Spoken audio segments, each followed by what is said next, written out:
Joining us tonight is Sidney Powell, a member of President Trump's legal team, General Flynn's defense attorney, a great American and prominent appellate lawyer. Great to have you with us, Sidney.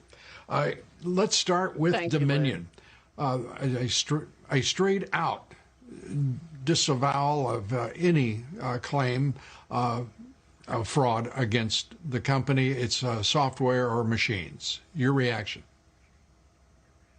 Well, I can hardly wait to put forth all the evidence we have collected on Dominion, starting with the fact it was created to produce altered voting results in Venezuela for Hugo Chavez, and then shipped internationally to manipulate votes for purchase in other countries, including this one. It was funded by money from Venezuela and Cuba, and China has a role in it also. So if you want to talk about foreign election interference, we certainly have it now. We have staggering statistical evidence. We have staggering testimony from witnesses, including one who was personally in briefings when all of this was discussed and planned, beginning with Hugo Chavez and how it was designed there, and then saw it happening in this country. As soon as the state shut down on election night and stopped counting, those are the states where the most egregious problems occurred. We also need to look at, and we're beginning to collect evidence on the financial interests of some of the governors and secretaries of state who actually bought into the Dominion systems, surprisingly enough. Hunter Biden-type graft to line their own pockets by getting a voting machine in that would either make sure their election was successful or they got money for their family from it.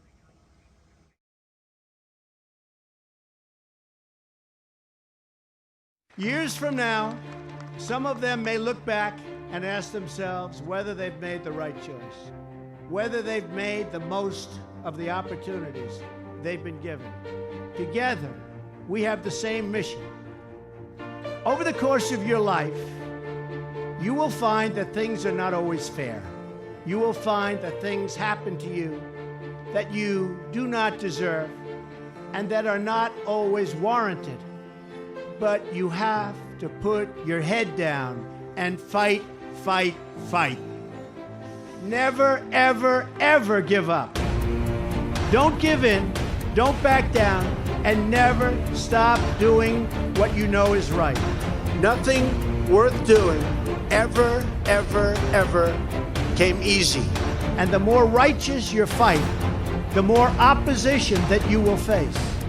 In your hearts are inscribed the values of service, sacrifice, and devotion. Now you must go forth into the world and turn your hopes and dreams into action.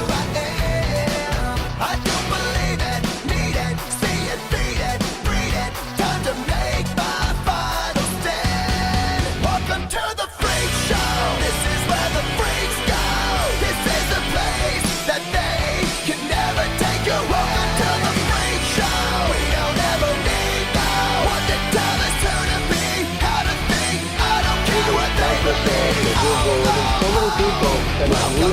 Freak Show.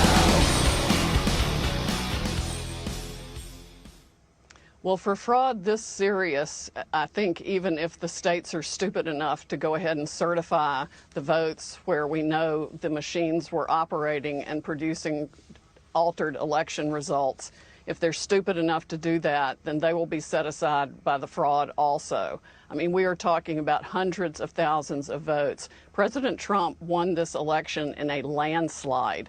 It's going to be irrefutable, and patriots are coming forward every day, all day, faster than we can collect their information with testimony they're willing to give under oath about how their votes were stolen and how the machines operated. They were updated the night of the election, sometimes after the election. We've got statistical evidence that shows hundreds of thousands of votes being just put in and replicated. It's going to be, there needs to be a massive criminal investigation, and it's going to affect millions of voters and elections.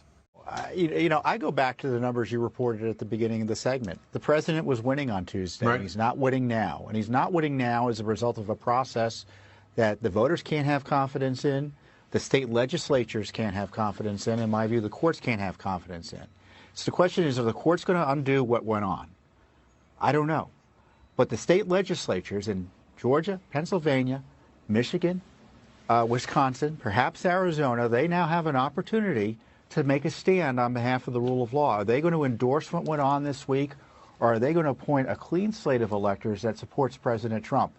That could be the next battle. And I would think that activists interested in this issue, and if you're concerned watching this, start talking to your state legislators. And I started asking where Congress is, because Congress in the end is going to be the judge of the electoral college votes. And if I were in Congress, I'd be telling these states, you better keep up on, you better be honest here, because we're not going to accept your votes if your election is a sham. We're in a situation where we have put together, and you guys did it for our the President Obama's administration before this.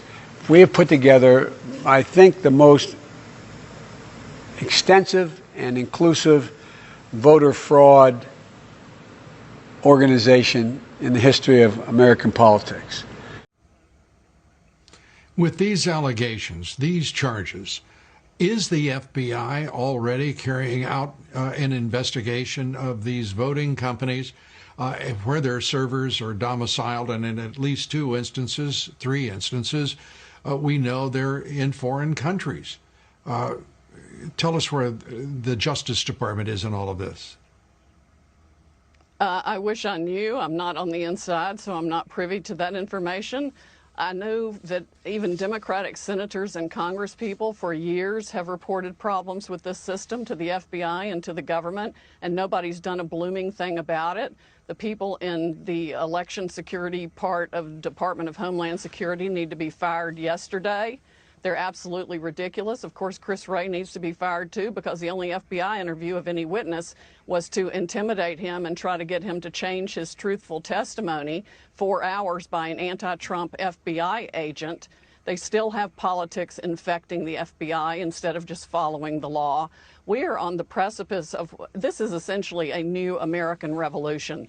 And anybody who wants this country to remain free needs to step up right now. These are federal felonies. Altering a vote or changing a ballot is a federal felony. People need to come forward now and get on the right side of this issue and report the fraud they know existed in Dominion voting systems, because that's what it was created to do. It was its sole original purpose. It has been used all over the world to defy the will of people who wanted freedom.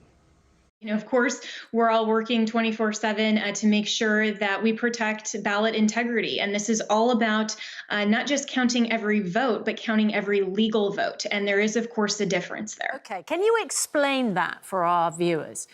We have seen some Trump protesters outside some voting offices saying count every vote, some saying stop counting the votes. What makes a vote legal or not? Yeah, and that's really the distinction and why the Trump campaign has been filing a few lawsuits over the past couple of days, because in states like Michigan, for example, where we have not been provided meaningful access to observe the ballot counting, which Michigan law provides for, then we've asked to halt the vote counting only until we are given meaningful access to be able to watch the process to make sure that no illegal activity is occurring.